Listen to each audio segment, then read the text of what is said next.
Meus irmãos, abramos nossas Bíblias no Evangelho segundo escreveu Mateus, no capítulo de número 5.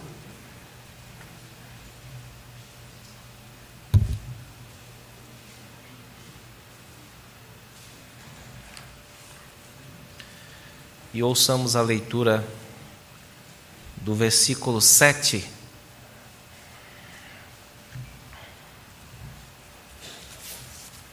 Evangelho segundo escreveu Mateus, capítulo de número 5, versículo de número 7.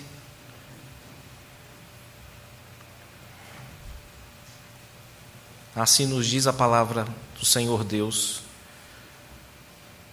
Bem-aventurados os misericordiosos, porque alcançarão misericórdia. Amém. Meus irmãos, nós estamos tratando já há algumas semanas sobre um discurso feito por Nosso Senhor aos seus discípulos e também a uma grande multidão que o escutava. E esse discurso ficou conhecido historicamente como o Sermão do Monte ou o Sermão da Montanha. Inicialmente, o Nosso Senhor faz alguns pronunciamentos acerca daquelas que são as pessoas mais felizes desta terra, as pessoas felicíssimas ou bem-aventuradas, que foram alvo da graça do Senhor Deus, da misericórdia bondosa do Senhor Deus.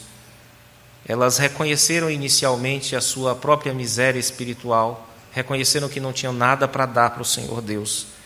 Também elas sentiram o peso dos seus pecados, das suas deformidades, não apenas a deformidade deste mundo, mas a sua própria. Eles sentiram, portanto, a sua miséria e eles anseiam por um novo corpo, por uma nova alma, por um novo céu, por uma nova terra em que habita a justiça. Foi o que nós vimos até agora, irmãos. O texto que nós acabamos de ler, há uma declaração do nosso Senhor de que felizes são os misericordiosos, porque eles hão de alcançar misericórdia. Novamente, nós precisamos entender os termos principais desse pequeno pronunciamento, a fim de evitarmos confusões.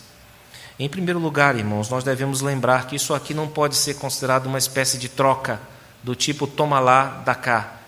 A ideia de que se você for bom suficientemente com os outros, Deus vai ser com você. Pelo menos não é essa a raiz do pronunciamento. Há coisas aqui acontecendo por trás disso que Jesus está pronunciando, dizendo aqui. Você deve certamente conhecer muitos grupos, muitas pessoas que são caridosas, mas que nem sempre atribuem a sua caridade à graça de Cristo, que nem sempre atribuem a sua caridade à bondade divina anterior às suas vidas, como sendo a raiz de suas ações. Então nós já temos nesse sentido um diferencial aqui. É o caso, por exemplo, dos chamados filantropos. A palavra filantropia foi criada e, de certo modo, possui um campo de significados que exclui a ideia de Deus. É uma simples amizade pela humanidade, um amor que as pessoas têm pelas outras, não necessariamente ligado ou dependente de um amor a Deus. Nós vemos isso tanto na escala individual, pessoas que são, digamos assim, boas com outras, misericordiosas, cuidadosas, simpáticas, compassivas com outras pessoas, e nós vemos também isso no nível institucional, como é o caso do Estado, que ajuda às vezes as pessoas, ou de instituições de caridade que não são necessariamente de tipo religioso, irmãos. Então é possível sim que se fale aqui, ou que falemos de um tipo de misericórdia, de ajuda ao próximo, que não tem necessariamente a Deus como o seu ponto primeiro de partida, mas a própria misericórdia humana assim considerada, irmãos. E isso costuma ser exercitado constantemente por pessoas que não são religiosas e talvez nunca cheguem a ser. E vocês querem saber não apenas a questão da misericórdia no sentido de dar um prato de comida ou ajudar alguém, mas até mesmo aquele ponto mais central da misericórdia, que é o perdão, tem sido encarado já como algo muito bom, como algo muito útil por pessoas que jamais vão crer em Cristo. Vocês devem ter já ouvido, certamente, pessoas que incentivam o perdão porque faz bem perdoar. Faz muito bem perdoar. É uma coisa que faz bem até para a saúde do indivíduo perdoar. Libere, deixe para lá, considere aquilo como encerrado. Muitas pessoas dizem. E você vai mostrar também que você é superior, não é? Você vai poder se soltar daquilo como se você estivesse com aquelas bolas de presidiário e vai seguir o seu caminho mais leve. Faça isso. Quantos conselhos vocês já não ouviram para que as pessoas perdoem nessa base? Como se esse princípio de mudança, esse movimento misericordioso em relação a quem nos fez o mal, partisse de nós. Só que não é disso, irmãos. Esse tipo de perdão, esse tipo de ato de misericórdia, de bondade, sem qualquer referência a Deus, não é sobre isso que Jesus está falando. Ele não está dizendo que essas pessoas que fazem isso, elas alcançarão misericórdia de Deus, e nem que elas foram alvo da graça de Deus. Sem dúvida, nós temos aqui uma relação de causa e efeito.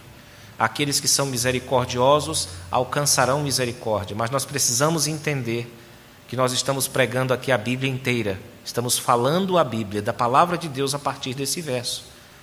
E nós temos de levar em consideração o fato de que falar de algo como a misericórdia de Deus e falar de algo como a misericórdia que nós devemos ter para com aqueles que nos ofendem ou aqueles que precisam simplesmente de nós, deve nos levar sempre à pergunta: o que é que eu tenho de bom que não me foi dado antes? O que é que um ser humano pode oferecer para o outro que preste, que não tenha sido dado antes de qualquer coisa pelo Senhor Deus? Você tem misericórdia, tem capacidade de ter misericórdia dos outros por si mesmo, ou a começar de você mesmo? Você pode ser doador antes de ser um receptor da misericórdia de Deus? Essa é a questão que está implicada neste pequeno pronunciamento do nosso Senhor, irmãos. E bem disse o reformador Martinho Lutero, quando constatou que todas as palavras iniciais de Jesus Cristo nesse sermão supõem ou pressupõem a graça de Deus como uma espécie de raiz, que em toda árvore é invisível, mas indispensável para a produção de frutos, irmãos. E por isso que nós precisamos falar um pouco sobre essa misericórdia que está suposta neste pronunciamento, nesta quinta bem-aventurança. Primeiramente, essa misericórdia de Deus, suposta nas bem-aventuranças, como a causa primeira de toda a misericórdia que nós venhamos a ter com o nosso próximo, ela toma diversas formas, irmãos.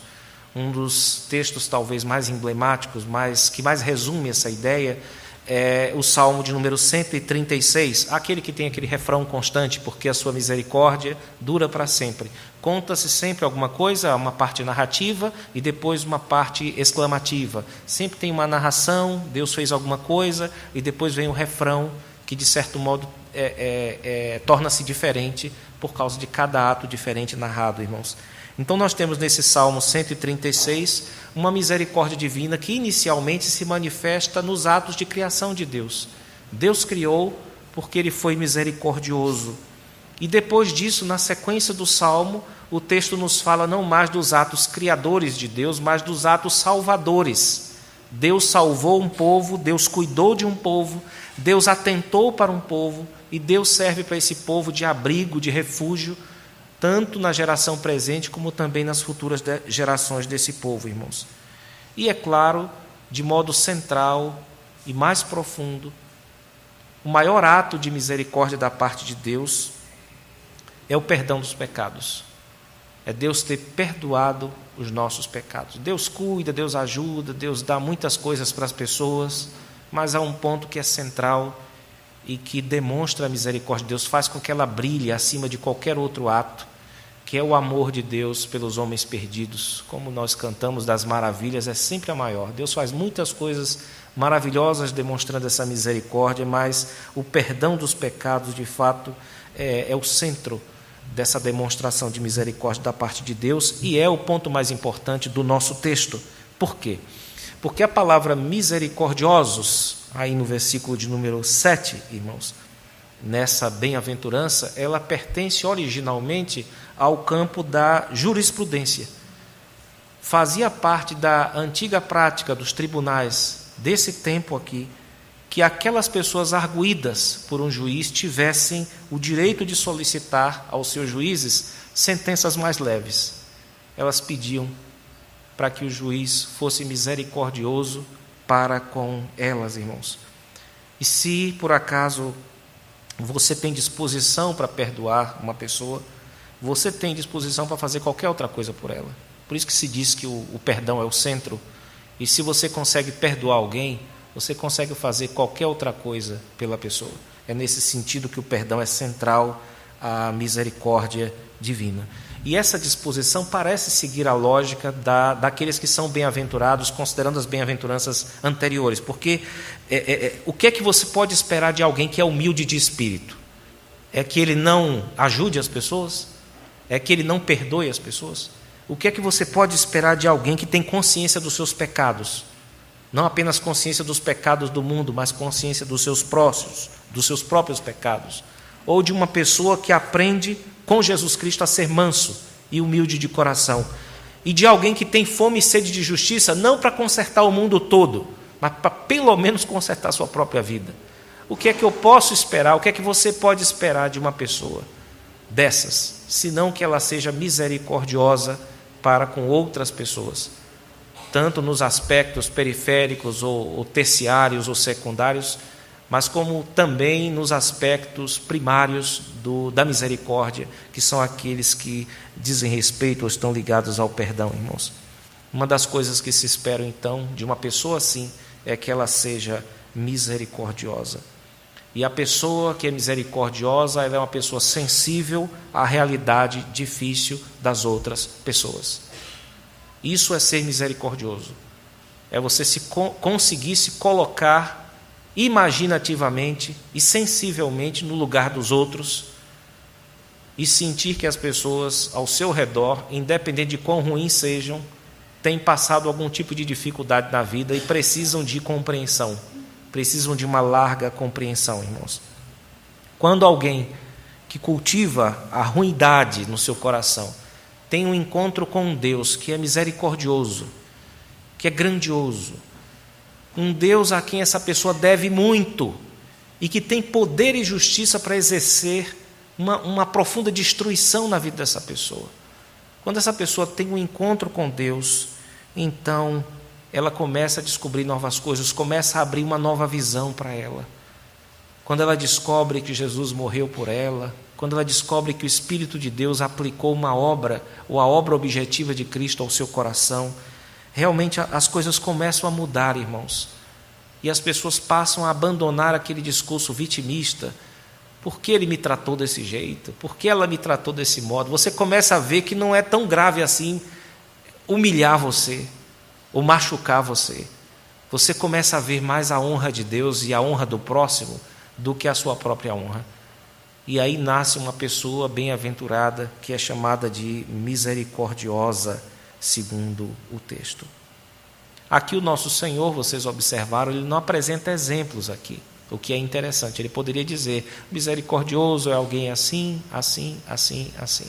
É possível que ele tenha feito isso, irmãos, tanto pela natureza mesmo do gênero da bem-aventurança, que é um pronunciamento rápido, mas também é possível que ele tenha feito isso por estar indicando que a misericórdia deve ser um traço do cristão, deve ser algo que envolve a vida dele em tudo aquilo que ele é e em tudo aquilo que ele faz, irmãos. E há uma promessa que o nosso Senhor faz aqui aos misericordiosos, é que eles alcançarão misericórdia. Esse é o futuro daqueles que usam de misericórdia para com o seu próximo, é que eles hão de alcançar essa misericórdia, irmãos. Deus está implicado aqui. Os verbos estão constantemente no passivo, o passivo divino, indicando que Deus é quem é o agente causador, digamos assim, dessa misericórdia. Literalmente nós temos aqui, bem-aventurados os misericordiosos, porque serão misericordiados. Só que fica deselegante para a nossa língua assim, mas é assim que está, literalmente. E isso significa que é o próprio Deus quem vai cuidar do futuro dos seus servos com misericórdia. Então nós temos aqui, inicialmente, um pronunciamento gracioso de Cristo, mas já aqui insinuações éticas, não é? Ou seja, de posturas que nós devemos começar a considerar como nossas, já lidando com a questão da obediência, que será mais à frente tratada por Cristo. Agora ele está tratando predominantemente sobre graça, mas não significa que não haja implicação ética aqui para as nossas vidas, irmãos. Então a misericórdia é prometida para o misericordioso. Isso aqui é um incentivo da parte de Cristo para que nós sejamos pessoas misericordiosas. Ou seja, o metro com que você estiver medindo as outras pessoas, você é uma pessoa misericordiosa, fique em paz que Deus vai usar esse mesmo metro, mesmíssimo metro, para usar na sua vida, para medir a sua vida, para julgar a sua vida, para tratar a sua vida. Isso não tem nada de negativo aqui, irmãos. Isso é um incentivo, porque se você é misericordioso, você está bem.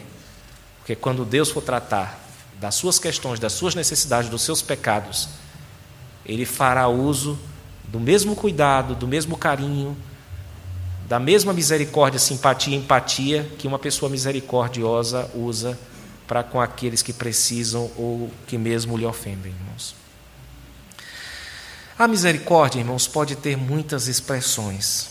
Nós vimos no texto que lemos de Mateus capítulo 25, no juízo final, que o nosso Senhor premiará a todos aqueles que em seu nome ajudaram seus pequeninos, os seus servos, dando-lhes roupa, comida, vestes, conforto. E historicamente nós vemos os cristãos sempre se condoendo de pessoas nessas condições. É muito difícil ter um crente que não sinta quando vê alguém numa situação difícil, especialmente no que diz respeito às nossas necessidades temporais, faltando uma peça de roupa, um prato de comida. Normalmente sempre tem um filho de Deus que ajuda essas pessoas. E de fato esse é o tipo mais simples de misericórdia, mais fácil de ser exercido, irmãos. Porém, há um nível mais difícil, que é quando somos chamados a ser misericordiosos com aquelas pessoas que fazem parte do nosso convívio, da nossa esfera de convívio. Por exemplo, profissional, aí já fica um pouco mais difícil. Já fica mais difícil você ser misericordioso com certas pessoas da igreja. Já fica mais difícil você ser misericordioso com certas pessoas da sua família, da sua parentela.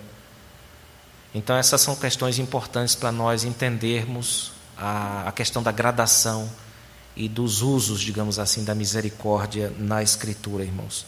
Quando isso acontece, quando a misericórdia é um chamado para ser exercido para com o nosso próximo mais próximo, aquele que talvez não se solte de nós tanto tempo, aí as coisas são mais complicadas. E por isso eu gostaria de me deter por um pouco nesse ponto central da misericórdia, que é o perdão, irmãos. Ser misericordioso dando pão para os outros é mais fácil do que perdoando. Esse é o ponto aqui, tá, irmãos? Eu não sei se vocês observaram, essa é a quinta petição, aliás, a quinta bem-aventurança, e ela está ligada profundamente à quinta petição do Pai Nosso, que vocês devem conhecer, né? Perdoa as nossas dívidas do mesmo jeito, né, que nós perdoamos àqueles que nos devem. Também não por coincidência, o termo dívidas é jurídico, igual ao termo misericórdia. Igual ao termo misericórdia. Dívidas aqui é menos contábil do que jurídico. Está tratando aqui de um débito, de fato, que deve ser, que precisa ser pago. Se você nega o centro da misericórdia ao próximo, que é o perdão, você está criando um problema enorme para a sua vida. E o pior, é um problema que o nosso Senhor só declara, Ele não explica. Eu não sei como é que é a ideia assim, você diz que vai para o céu, né? Você diz que vai para o céu, vai estar cantando lá, grandioso és tu, no último dia de joelho, não é isso? Você canta isso. Mas se você não perdoa o seu próximo, Jesus disse que você não vai ser perdoado dos seus pecados. E o pior, Ele não explica como é que dá, parece que é para causar uma dor de cabeça mesmo na pessoa. Ele não explica como é que é isso. Ele afirma a graça de Deus, o favor de Deus, mas estranhamente Ele nos deixa com uma pulga atrás da orelha. Porque como que Ele atrela, Ele diz aqui, perdoe as nossas dívidas do mesmo jeito que nós perdoamos aqueles que nos devem, e ainda tem aquele apêndice lá, que aprofunda mais ainda a questão, não é? De Mateus 6, versículos 14 e 15, que nos dizem assim. É uma repetição até enfática, não é? Depois do Pai Nosso, porque se perdoardes aos homens as suas ofensas, também vosso Pai Celeste vos perdoará. Se, porém, não perdoardes aos homens as suas ofensas, tampouco vosso Pai vos perdoará as vossas ofensas. Então, no Pai Nosso, irmãos, assim como também nas bem-aventuranças, nós somos chamados a fazer uma avaliação do que é que nós temos feito com a misericórdia de Deus na nossa vida. E até para questionar se essa misericórdia nos alcançou mesmo. Porque às vezes as pessoas não dão porque não têm. Esse é um ponto sério que os crentes devem sempre levar em consideração, irmãos. Devem sempre levar em consideração essas passagens intrigantes da Escritura Sagrada. Isso nos leva à necessidade de entender bem o que significa perdoar as pessoas. Nós precisamos falar nesse ponto sobre perdoar. Perdoar, meus irmãos, biblicamente falando, é também um assunto jurídico e contábil, tá certo? É um assunto contábil. E o exercício dele, né, é contábil. Perdoar não é esquecer. Vou repetir, podem esquecer. Perdoar não é esquecer. Alguém já chamou isso, essa ideia de perdoar e esquecer no mundo cristão, da versão cristã da lobotomia frontal, que é aquela operação que é feita em estuprador, né? Ou pessoas que têm memórias difíceis, que querem esquecer, aí elas esquecem aquela memória e esquecem um montão de outras coisas, né? Então, para muitas pessoas, perdoar significa esquecer, não lembrar mais do que as pessoas fizeram com você, etc, etc. Muito bem, irmãos. A Bíblia não ensina isso. A Bíblia ensina precisamente o contrário. Perdoar, ou seja, exercer a misericórdia no seu nível mais profundo, significa lembrar. Só que você tem que lembrar de tudo. Tudo, tudo, tudo, tudo. Você tem que pegar um caderno contábil e primeiro você vai lembrar de tudo que você fez de perversidade para com Deus. Você peca normalmente por pensamentos. Você vai categorizar todos os seus pensamentos, aqueles mais vis e inconfessáveis, e vai anotando, vai anotando, vai anotando. Você vai passar alguns anos fazendo isso. Depois disso você pega os seus atos. Não apenas os atos visíveis aos homens, mas aqueles atos que só você sabe que praticou. Aqueles também, dos mais bobos e tolos e inúteis até os mais vis e inconfessáveis. Vai anotando, vai anotando, vai anotando. Depois disso, você pegue as suas palavras, os seus tropeços, aqueles involuntários, porque quem erra sem querer está errando também, até aquelas palavras mais ferinas e malignas que você já disse. Vai anotando, vai anotando, vai anotando. Isso tudo é o que você está devendo a Deus. Depois você pega aquelas omissões suas, aquelas coisas que você devia ter feito para a glória de Deus e não fez. Vai anotando, anotando, anotando, anotando. Vocês vão encher muitos cadernos, muitos cadernos, muitos cadernos, muitos cadernos, e vão terminar com aquela sensação, a mão quase caindo, e aquela sensação, ainda tem coisa. Eu não sei o que é, mas eu sei que é. Elas estão aí, tem mais coisas. Depois disso, aí você desce desse confronto com Deus para confrontar aquilo que o seu próximo fez com você. E você vai talvez encher uma folha, ou talvez 2 folhas. É claro, você vai querer caprichar nos detalhes, né? Capricha nos detalhes, você vai ver que dá 2 folhas. Depois disso, você confronta as 2 coisas e você vai ter um sentimento de ridículo no seu coração. Você vai entender assim, não, isso está errado. Eu preciso me lembrar sempre do que Deus fez por mim, do que Deus poderia ter feito, destruindo a minha vida, e Ele me poupou, e depois disso eu devo descer e olhar para aquele que me ofendeu, para aquele que está precisando agora do meu perdão. Perdoar não é esquecer, irmãos. Perdoar é lembrar, mas é lembrar de tudo que você fez com Deus e de tudo que o seu próximo fez com você. você vai descobrir que você deve uma fortuna e que o outro deve troco de padaria para você. É isso que possibilita o perdão. Sem essa contabilidade não há possibilidade de você perdoar. E o perdão é um exercício, não é um evento que acontece e depois disso você não se lembra mais de nada. Não, irmãos, não. O negócio da unção de Manassés é de outra igreja, tá certo?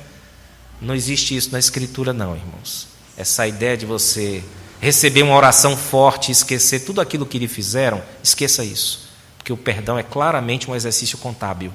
E você precisa sempre lembrar do quanto você deve para Deus, para que você então desça e olhe para aquele que está te devendo. Vocês vão ver como o perdão se torna, embora não seja fácil, ele se torna possível, mas só a partir da lembrança. E a lembrança é importantíssima para a nossa igreja. Foi importantíssima para os judeus e cristãos antigos e ainda hoje é importante para as nossas vidas, irmãos. Eu gostaria de, para isso não parecer um ensino meu, fazer a leitura da famosa passagem, não é? Que provocou exatamente este conto, esta parábola de Cristo, sobre a qual estou falando aqui de modo proposicional, contábil, etc. Ele contou uma parábola que explica bem esse princípio, que é a de Mateus 18. Eu vou fazer a leitura e peço aos irmãos para que meditem.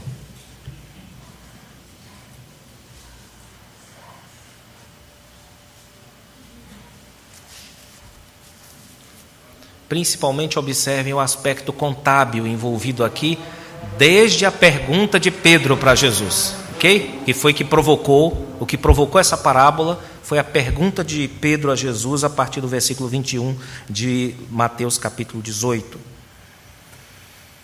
Assim nos diz o texto sagrado, irmãos. Então Pedro, aproximando-se, lhe perguntou: Senhor, até quantas vezes meu irmão pecará contra mim que eu lhe perdoe? Até 7 vezes? Respondeu-lhe Jesus: Não te digo que até 7 vezes, mas até 70 vezes 7. Por isso, o reino dos céus é semelhante a um rei que resolveu ajustar contas com seus servos. E passando a fazê-lo, trouxeram-lhe um que lhe devia 10.000 talentos. Não tendo ele, porém, com que pagar, ordenou o Senhor que fosse vendido, ele, a mulher, os filhos e tudo quanto possuía, e que a dívida fosse paga. Então o servo, prostrando-se reverente, rogou: Sê paciente comigo, e tudo te pagarei. E o senhor daquele servo, compadecendo-se, mandou-o embora e perdoou-lhe a dívida. Saindo, porém, aquele servo, encontrou um dos seus conservos que lhe devia 100 denários, e agarrando-o, o sufocava, dizendo: Paga-me o que me deves. Então o seu conservo, caindo-lhe aos pés, lhe implorava: Sê paciente comigo, e te pagarei. Ele, entretanto, não quis, antes, indo-se, o lançou na prisão até que saldasse a dívida.